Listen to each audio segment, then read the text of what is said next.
سے بہت پیار کیا, بڑی محبت تھی چچا بھتیجوں میں. ایمان کیسے لائے؟ ایک دن ابو جہل آیا, حضور علیہ السلام کعبے میں تھے, کعبۃ اللہ کے صحن میں تھے. حضور علیہ السلام کا سر پکڑا اور سر پکڑ کر کعبے کی دیوار سے سٹ کر, اور حضرت امیر حمزہ اس دن گھر پہ نہیں گئے, شکار کو گئے. بڑے بہادر تھے حمزہ, شکار کرنے کا شوق تھا, اور جب شکار کر کے لاتے تھے تو سینہ تان کر بہت شان سے آتے تھے, اور شکار آگے رکھ کے لاتے تھے کہ میں نے کیا شکار کیا ہے. اس دن شکار کر کے لائے سینہ تان کر, تو جیسے بیوی کو دیکھا, بیوی نے غصے میں کہا حمزہ افسوس ہے تجھ پہ افسوس, تو شکار پہ ناز کر رہے ہو. دیکھو تمہارے بھتیجے آمنہ کے در یتیم عبداللہ کے در یتیم کے ساتھ کیا ہو رہا ہے. اگر آج عبداللہ حیات ہوتے تو یہی ہوتا کہ ان کے شہزادے کو لوگ زخمی کرتے اور وہ شکار پہ ناز کرتا. اتنے جملے سنے, شکار چھوڑا, اتر گیا. کیا ہوا؟ اپنے بھتیجے کو ابو جہل نے زخمی کر دیا. کیسے کیا؟ سر پکڑ کے کعبے کی دیوار سے ٹکرایا. حمزہ نے شکار چھوڑا, بیوی کو ساتھ دیا, کعبے کے حرم میں گئے.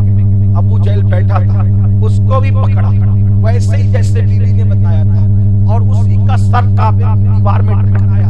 جب خون بہنے لگا تو اس کو پھینکا, اور پھینک کر حضور کے پاس گئے. حضور سر جھکا کے بیٹھے تھے, اور جا کر حمزہ نے کہا میرے بھتیجے خوش ہو جاؤ, تمہارے دشمن سے بدلہ لے کے آؤں. پوچھو تمہاری چچی سے کیسا بدلہ لیا. آقا نے سر اٹھا کے چچا کو دیکھا.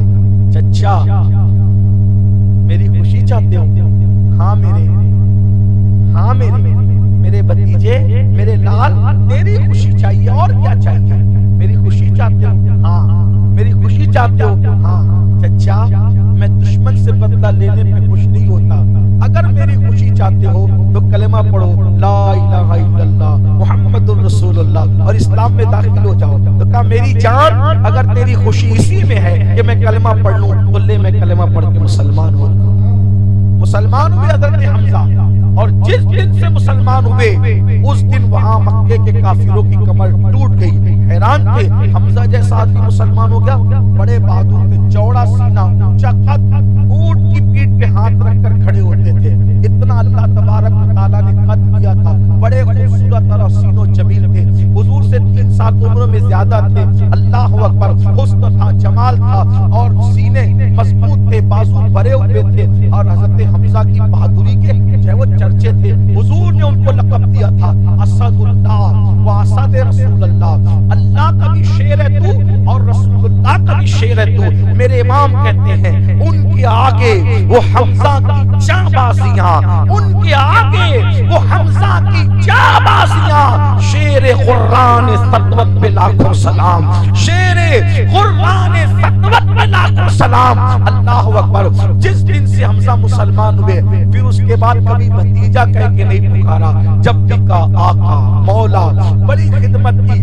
اور بدر کی جنگ میں, جب بدر کی جنگ ہوئی تو جب مکے کے گنڈے سامنے آئے اور انہوں نے کہا محمد ہمارے مقابلے میں بھیجو, تو جب 2 غلام آئے کہا ان کو مت بھیجو, کوئی بڑا بھیجو. تو اس وقت میرے آقا نے 3 لوگوں کو بھیجا, تینوں کو اپنے گھر سے بھیجا. نمبر 1 علی کو کہا مولا علی کا تم جاؤ, حمزہ کو کہا تم جاؤ, اور اسی طریقے سے حضرت سیدنا حارث کو کہا کہ تم جاؤ, اور پھر بلکہ حضرت عبیدہ کو کہا تم جاؤ, جو یہ چچا زاد بھائی تھے رسول اللہ صلی اللہ علیہ وسلم کے. تینوں کو کہا کہ تم جاؤ. اور پھر اس کے بعد پتا ہے یہ تینوں نے جا کر کے, دونوں نے تو ٹکڑے ٹکڑے کر دیے. دراصل میں ایک خاندان تھا, اس خاندان کے کئی بڑے لوگ مارے گئے, یعنی کہ ایک کسی کا باپ, کسی کا بھائی, کسی کا چچا. یہ بھی سن لے.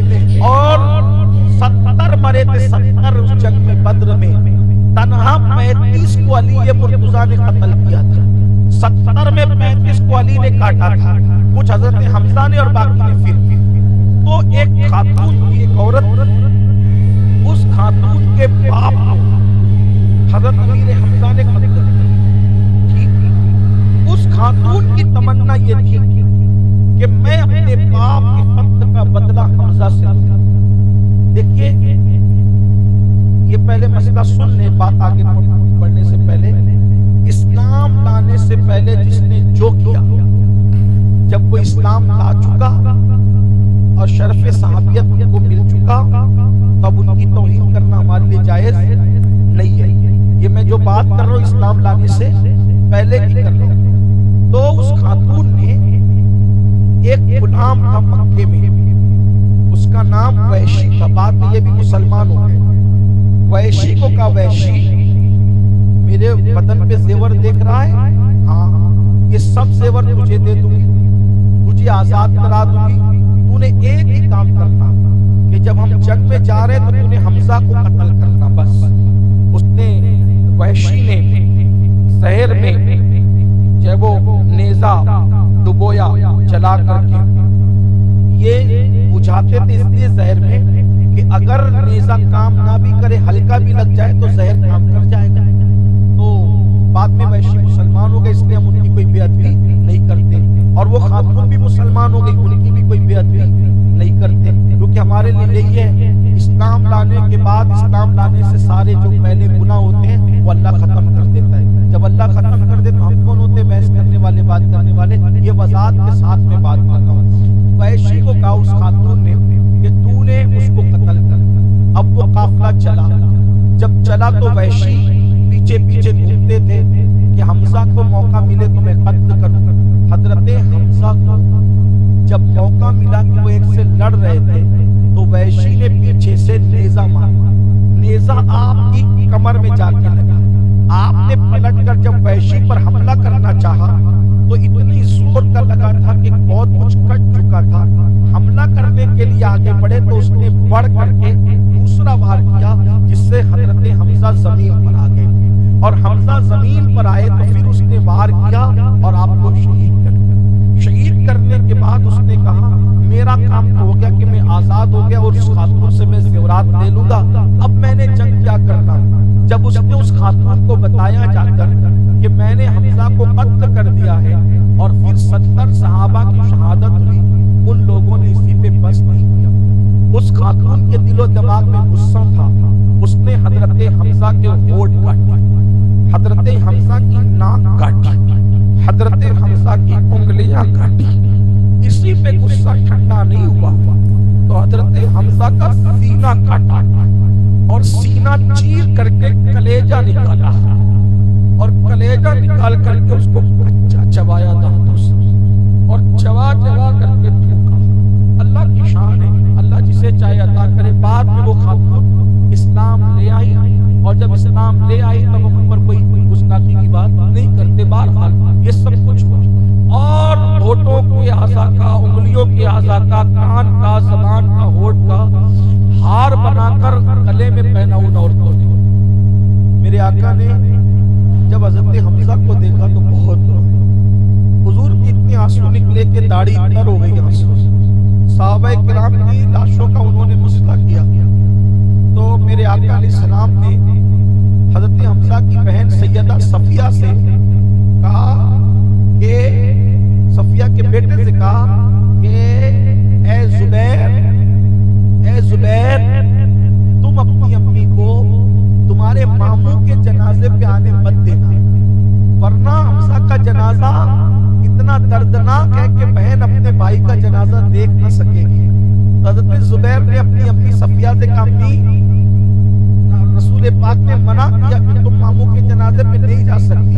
تو بتائیں صفیہ نے کیا کہا تھا؟ ہٹو رستے سے، اگر حمزہ عبد المطلب کا بیٹا ہے اور وہ رسول اللہ پر اپنی جان قربان کر سکتا ہے تو میں بھی عبد المطلب کی بیٹی ہوں، اپنے نبی کے قدموں پر اپنے بھائی کی قربانی کا نظارہ کر سکتی ہوں۔ اور اس کے بعد جب حضرت صفیہ نے حضرت حمزہ کا جنازہ دیکھا رو پڑی، بہن بھی برداشت نہ کر سکی، اپنے بیٹے سے کہا بیٹا آج مسلمانوں کے پاس ان شہیدوں کو کفن دینے کے لیے کپڑا بھی نہیں ہے، میرے پاس اس وقت تو 2 دوپٹے ہیں، جاؤ وہ 2 دوپٹے لے کر کے آؤ، جاؤ بس اختتام کر رہا ہوں، اگر دل میں کوئی جائز مراد ہے تو جائز مراد لے لیں آپ، کیونکہ حضرت امیر حمزہ کا تذکرہ ہو رہا ہے۔ اللہ اکبر۔ حضرت صفیہ نے کہا کہ بیٹے جاؤ 2 دوپٹے لے کے آؤ۔ حضرت زبیر گھوڑا دوڑاتے گئے، دوپٹے لے آئے۔ صفیہ نے، سیدہ صفیہ نے آقا سے کہا یا رسول اللہ یہ میرے 2 دوپٹے ہیں، میرے بھائی کو کفن کے لیے کپڑا نہیں ہے مسلمانوں کے پاس دینے کے لیے، اس دوپٹے میں میرے بھائی کو کفن دینا۔ آقا نے فرمایا روتے ہوئے پھوپھی جان حمزہ کی بہن میدان میں ہے، اس کے لیے تو کفن کا انتظام ہو گیا، لیکن میرا ایک اور صحابی بھی ہے جس کا نہ کوئی بھائی ہے میدان میں نہ بہن ہے، وہ مصعب ابن عمیر ہے، اور وہ میری محبت میں بہت قربانی دیا، اس نے قیمتی کپڑے پہنتا تھا۔ جب اسلام لایا تو اس کی ماں نے کہا یا تو مجھے چن یا تو محمد کو چن، تو انہوں نے فرمایا تیرے جیسی کروڑوں مائیں میں محمد رسول اللہ کے قدموں پہ قربان کر دوں گا۔ تو ماں نے کہا میرے قیمتی کپڑے واپس دے دے، تو اس نے قیمتی کپڑے واپس دے دیا اور ٹاٹ پہن لیا تھا۔ تو پھوپھی جان جس نے میری محبت میں ٹاٹ پہنا تھا وہ مصعب ابن عمیر بھی شہید ہو گئے، تو کیا اجازت دیتی ہو ایک دوپٹہ میں ان کو دے دو؟ اس پھوپھی جان نے کہا آقا آپ مالک و مختار ہے، اب میں کچھ نہیں کہتی، آپ جس کو چاہیے کپڑا دے دے۔ تو میرے آقا نے صحابہ سے کہا اے میرے صحابہ یہ دونوں دوپٹے کا کپڑا لے جاؤ اور ایک حمزہ پہ ڈال دو، ایک مصعب ابن عمیر پہ ڈال دو۔ صحابہ روتے ہوئے واپس آئے، یا رسول اللہ جب ہم نے حمزہ اور مصعب پہ یہ کپڑے ڈالے تو چہرے پہ ڈالتے تو پیر کھل جاتے اور پیروں پہ ڈالتے تو چہرہ کھل جاتا، آقا کیا کرے؟ آقا نے فرمایا جاؤ چہرے پہ ڈال دو اور پیروں پہ گھاس ڈال کر کے پیروں کو چھپا دو۔ جانتے ہیں جنہوں نے اسلام کے نام پہ قربانی دی ان کو مکمل کفن بھی نہیں ملا۔ یہ قربانیاں تھی ان صحابہ کی جن کو آپ ہم بھول چکے۔ بڑی معذرت کے ساتھ اپنے پیر کی فاتحہ تو کرتے ہو، لیکن جن کی اتنی قربانیاں ہیں ان کی 15 تاریخ گزر جاتی ہے، نہ مسجدوں میں قرآن خوانی، نہ گھروں میں نیاز، نہ ان کا ذکر، نہ فاتحہ۔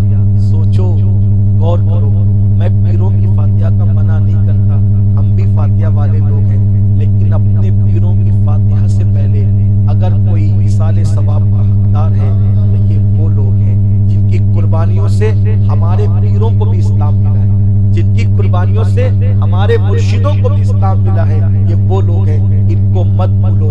اللہ تعالی ہمیں بھولا ہوا سبق یاد کرنے کی توفیق عطا فرمائے، اور ان بزرگوں نے جو قربانیاں دی ہے ان کی قربانیوں کی اہمیت جاننے کی توفیق عطا فرمائے۔